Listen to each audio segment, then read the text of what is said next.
प्यारे बच्चों, मैं अनूप सिहाग आपका स्वागत करता हूं आपके YouTube channel math by Anup Sihag में। हमारा कोर्स स्टार्ट था क्लास +1 का चैप्टर 5 कॉम्प्लेक्स नंबर। आज हम उसकी एक्सरसाइज 5.4 और 5.5 का जिक्र करेंगे जो अकॉर्डिंग टू एलिमेंट है। अगर NCERT के अकॉर्डिंग जिक्र करें बेटा ये 5.3 है।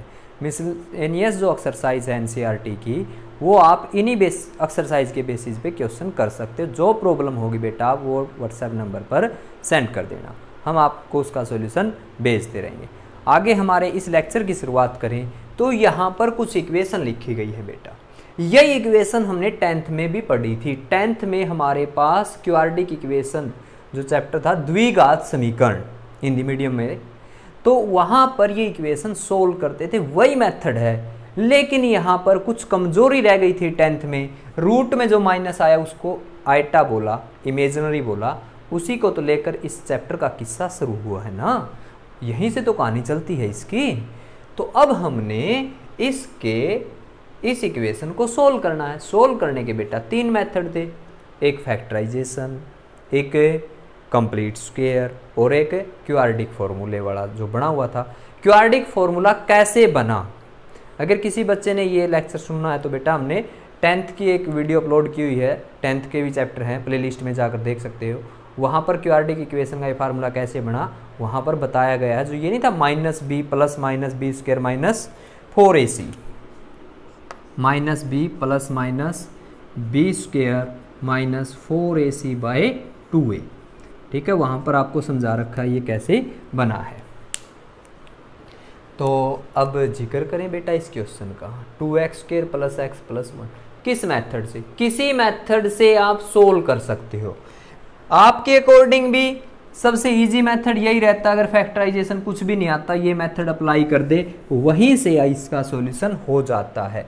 क्योंकि एक्सरसाइज में ऐसा कुछ नहीं बोला गया आपने कैसे सोल्व करना है अकॉर्डिंग टू NCERT, लेकिन एलिमेंट ये बोलता है कि फैक्टराइजेशन से सोल्व कीजिए, तो फैक्टराइजेशन से चलना होगा। तो यहाँ पर मैं इस क्वेश्चन को तीनों मेथड से सोल्व करूँगा, बाकी दोनों को नॉर्मल जो भी एक मेथड से हम यूज़ करके आप उस एक मेथड से उसको क्या कर देंगे, सोल्व कर देंगे।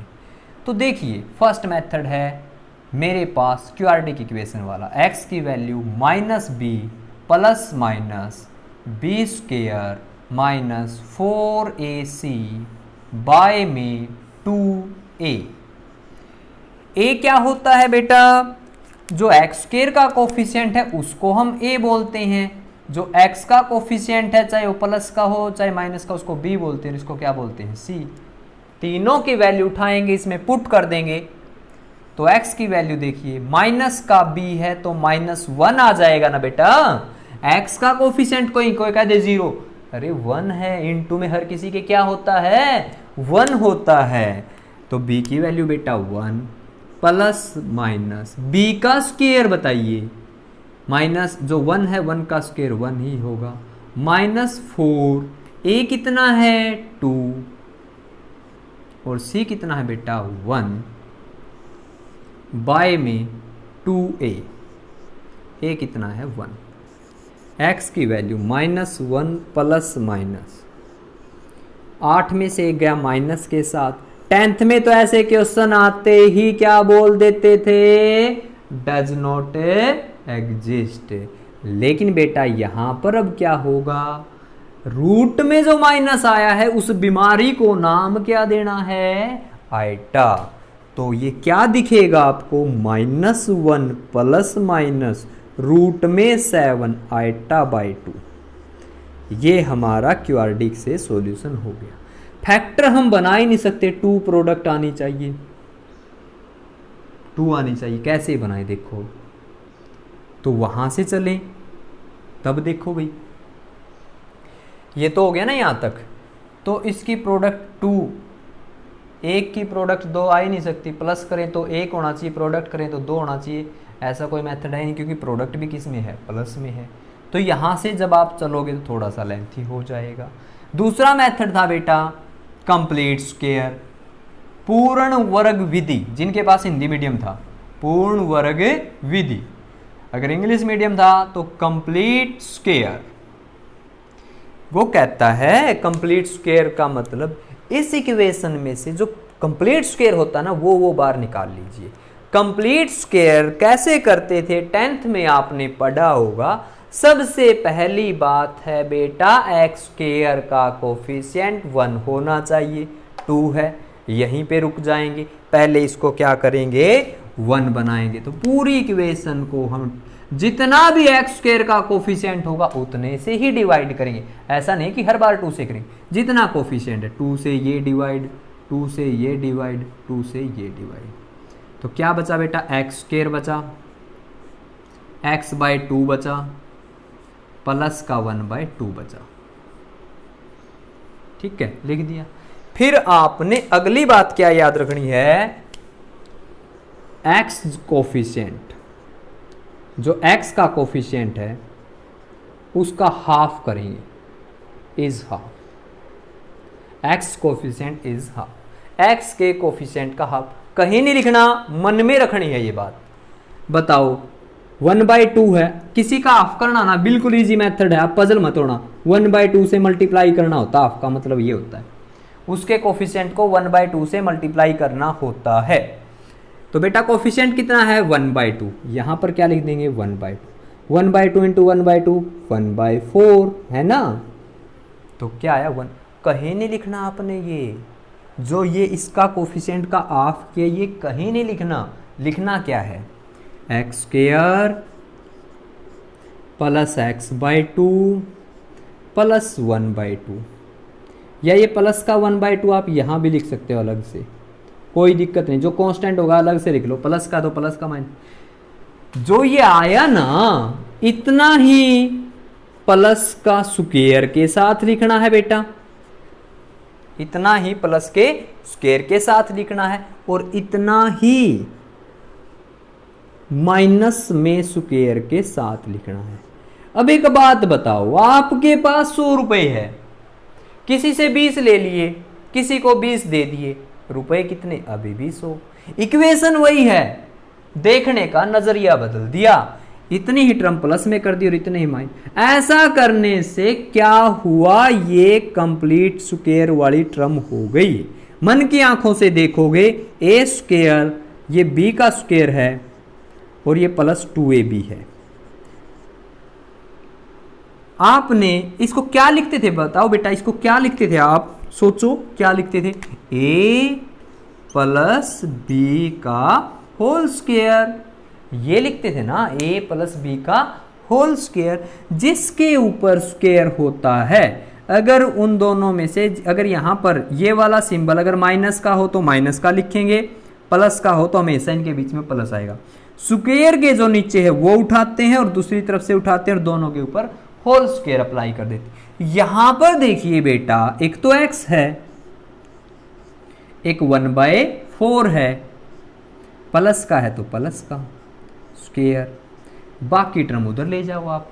इसका सॉल्यूशन करें तो -1/16 आया और ये बेटा प्लस का 1/2 आया। दोनों को सोल्व कर लीजिए आप, क्या रिजल्ट आएगा 1/2 और माइनस का 1/16, बेटा एलसीएम 16, 2 से कटा 8 आ गया, माइनस का 1, 7/16 आ गया। मैंने रफ में सोल्व कर लिया। ये अब आप बताइए 1/2 प्लस का -1/16, इधर जो आया वो क्या आया बेटा 1/4 का होल स्क्वायर, प्लस का 7/16 आया, उधर भेज दूं मैं इसको, 7/16 किसका हो जाएगा माइनस का। जो ये स्क्वायर है हटाएंगे तो रूट बोथ साइड आ जाता है, और जब बोथ साइड बेटा रूट लिखते हैं तो रूट के साथ एक तरफ आपने प्लस माइनस लिखना ज़रूरी होता है, क्योंकि क्या पता वैल्यू प्लस की भी हो सकती है और क्या पता वैल्यू माइनस की भी हो सकती है। इससे ये कैंसिल हो गया और हमारे पास क्या बचा बेटा x प्लस 1/4 है, और मैं इसको उधर भेज दूंगा, इसको मैं उधर भेज दूंगा, प्लस का है ना, उधर भेज दूंगा तो किसका हो जाएगा बेटा माइनस का। 4 मैंने एलसीएम ले लिया, -1 प्लस -7 आइटा रूट में, यही आंसर आया ना सेम। ठीक है, इसमें एक गलती रहेगी क्या, हाँ ये रहेगी बेटा, ए का कोफिशिएंट कितना है 2, तो ए का कोफिशिएंट कितना रखूंगा मैं यहाँ पे 2 रखूंगा बेटा, तो 2 इंटू 2 कितना हो जाएगा 4। देखिए आंसर -1 प्लस -7 आइटा बाई 4। लेकिन आपने आंसर बता कैसे लिखना पड़ेगा आगे, -1/4 प्लस माइनस रूट में 7 आइटा बाई 4। कॉम्प्लेक्स नंबर ये कहता है रियल हिस्सा अलग, इमेजिनरी हिस्सा अलग। ये आपका आंसर आ गया। आया समझ में? मैंने एक क्वेश्चन को 2 मेथड से कर दिया बेटा, आपको जो अच्छा लगे आप उसी मेथड से क्वेश्चन कर सकते हो। कंप्लीट स्क्वायर भी आना जरूरी है। कंप्लीट स्क्वायर कई जगह +1 में भी और +2 में भी काम आता है, ठीक है ना। आप इस बात की तरफ ध्यान रखोगे कि कंप्लीट स्क्वायर क्या होता है। देखो मैं बता देता हूँ, एक कहानी सी याद रखनी, एक्स स्क्वायर का कोफिशिएंट 1 होता है, नहीं है तो उतने से ही डिवाइड कर दें। फिर एक्स के कोफिशिएंट का हाफ करेंगे, वो बात मन में रखेंगे, जिसका हाफ किया तो 1/4 हो गया, स्क्वायर करके वही ऐड कर दिया, वही माइनस कर दिया। हमेशा प्लस वाली टर्म बेटा पहले लिखनी है, क्योंकि ऐसे तो कोई आइडेंटिटी होती नहीं है स्क्वायर माइनस, यहाँ पे तो कभी भी माइनस नहीं आता। ये दोनों हमेशा ही पॉजिटिव होती है, ये माइनस की होती है और प्लस की भी हो सकती है। प्लस आए तो बीच में प्लस लिख देना, माइनस आए तो माइनस, फटाक से आपका कंप्लीटिंग स्क्वायर हो गया। जो फालतू की टर्म थी, एक्स्ट्रा टर्म थी, उधर भेज दी, रूट ले लिया और आपका क्या आ गया, आंसर आ गया। इसी मेथड से ही ये फार्मूला निकल के आया था जब हम किसी equation ax² plus bx plus c को लेकर चले थे, उसी से ये आया था। अगर 10th की आप वीडियो सुनोगे तो उसमें मैंने एक जगह गलती कर दी, थोड़ा सा अगर आप सुनो तो देख लेना। जो 1/2 करना होता ना, वहाँ पर a/2 था, गलती से वो 2/कुछ c/a था और c/2 ले लिया, उसकी वजह से थोड़ा सा लास्ट में जाकर गलत हो गया। तो फार्मूला मैंने वहाँ पर समझाया, आप बच्चे वहाँ जाकर समझ सकते हो, ठीक है। तो अब नेक्स्ट क्वेश्चन की तरफ चले। अब ये तो बेटा किसी मेथड से बता देना, इसमें तो कोई फर्क नहीं पड़ेगा अब। और मैंने रूट के 2 क्वेश्चन है, रूट वालों में से एक लिया है। रूट देखते ही 10th के बच्चे ये सोचते हैं, मतलब 10th से जो 1 में आए अभी तक, तो 10th के अकॉर्डिंग है ना, थोड़ा सा पजल हो जाते हैं। रूट से बेटा आपने घबराना ही नहीं, आप अपना कंसेप्ट पे चलो, रूट अपने आप सीधा हो जाएगा, ठीक है। अगर आप रूट को देख के डर गए फिर तो कंसेप्ट भी आपका दूर चला जाएगा। और इसी एक्सरसाइज के साथ हमारा ये चैप्टर कंप्लीट हो जाएगा। नेक्स्ट चैप्टर बेटा हम अगले ही लेक्चर से स्टार्ट करेंगे, रेगुलरिटी रखेंगे अब। तो आप बच्चे ज़्यादा से ज़्यादा जो आपके साथ साथ स्कूल वाले बच्चे हैं, कॉन्टैक्ट में हैं, उनको जोड़िए। हमारा जो सिलेबस होगा वो रेगुलरली चलेगा, ठीक है, किसी प्रकार की कोई दिक्कत नहीं आएगी। बहुत सारे बच्चों के भाई कमेंट आ गए थे कि भाई लेक्चर बनाओ +1 के, तो मैंने ये सोचा था कि जो बेसिक बने हुए तब तक वो कंप्लीट हो जाए, लेकिन कई बच्चों कह रहे कि वो कर लिए, तो इसलिए हम अब रेगुलरली हमारा जो सिलेबस होगा वो चलेगा। इसको सोल्व करें किस मेथड से बेटा बताओ, किसी से? तो 2 मेथड है, देखो कंप्लीट स्क्वायर करना तो वहाँ से भी कर सकते हो, लेकिन आप क्वाड्रेटिक वाला याद रखो ना, ईजी भी है, b² माइनस 4ac बाय में 2a, किसकी वैल्यू बेटा, x की, a कितना बेटा 1, b कितना 3, c ये है, b ये है, a ये है। उठाओ वैल्यू इस तस्वीर में रख दो, इस फार्मूले में रख दो, देखें क्या आएगा। x -3 प्लस माइनस b का स्क्वायर 3 का 9 -4 a1 c5 2 इंटू a बेटा 1। तो देखिए क्या रिजल्ट आया, -3 प्लस माइनस 9 -20/2, माइनस के 11 रह गया, माइनस रूट में माइनस दिखे, इस बीमारी के नाम का ही तो हम ये चैप्टर पढ़ रहे हैं। 10th की बीमारी जो आई थी ना, उसी को लेकर तो ये सब किस्सा चला, उसी किस्से की हम क्या कर रहे हैं बात, उसी कहानी की हम क्या कर रहे हैं बेटा बात।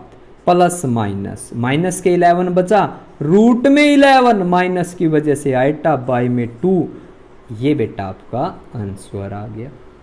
घबराने की बात ही नहीं।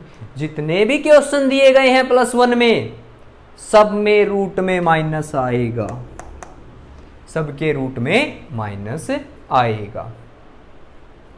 अब देखो ऐसा कोई फैक्टर सोच सकते हो, प्रोडक्ट 5 जोड़ 3, 5 तो किसी 5 और 5 इंटू 1 होगी। फैक्टराइजेशन तो कर नहीं सकते, या तो कंप्लीट स्क्वायर से जाएंगे या इस मेथड के पास से आएंगे। एक क्वेश्चन और है बेटा, देखिए ए कितना है इसमें, ए की वैल्यू √3 है, बी की वैल्यू -√2 है और सी की वैल्यू बेटा 3√3 है। ए बी सी सबकी वैल्यू आ गई, किसके पास लेके चलें, फार्मूला के पास लेके चलें। ये क्वेश्चन तो आ गया ना समझ में। तो जो बचे हुए एलिमेंट के अकॉर्डिंग तो बेटा ये 2 एक्सरसाइज है और एनसीईआरटी के अकॉर्डिंग बेटा ये 1 एक्सरसाइज है। तो आज ही हमारा इस लेक्चर में ये चैप्टर कंप्लीट हो जाएगा।